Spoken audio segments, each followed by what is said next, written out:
বন্ধুরা বলো তো এটা কী মাছ? এটা কিন্তু চুনো মাছ।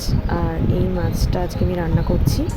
পেঁয়াজ কুচিয়ে নিয়েছি, আর এখানে সামান্য পরিমাণে রসুন, তার সাথে কাঁচা টমেটো আছে, আর পেস্ট করে নিয়েছি সর্ষে, পোস্ত আর কাঁচা লঙ্কা।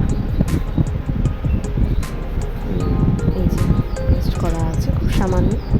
আর এখানে কড়াইতে তেল দিয়ে দিয়েছি, তেলটা গরম হয়ে গেছে। এবার ওতে আমি পেঁয়াজ রসুনটা দিয়ে ভাজা করে নেবো ভালো করে। ভাজা হলে দিয়ে দেখো, তারপর এর মধ্যে আমি কাঁচা টমেটোগুলো দিয়ে দিচ্ছি। কাঁচা টমেটোটা দিয়ে ভালো করে ভেজে নেব। এই কাঁচা টমেটোটা দিয়ে ভেজে নিচ্ছি, ভালো করে ভাজা হয়ে গেছে। এবার এতে আমি এই মশলাটা দিয়ে দিলাম, সর্ষে, পোস্ত আর লঙ্কা দিয়ে নেড়ে নিলাম। একটু তেল ছেড়ে এসছে।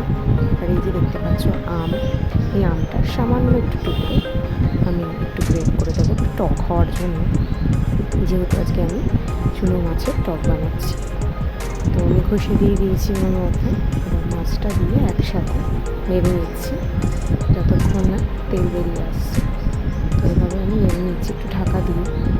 আর নুনটা তোমাদের স্বাদ মতো তোমরা দেবে।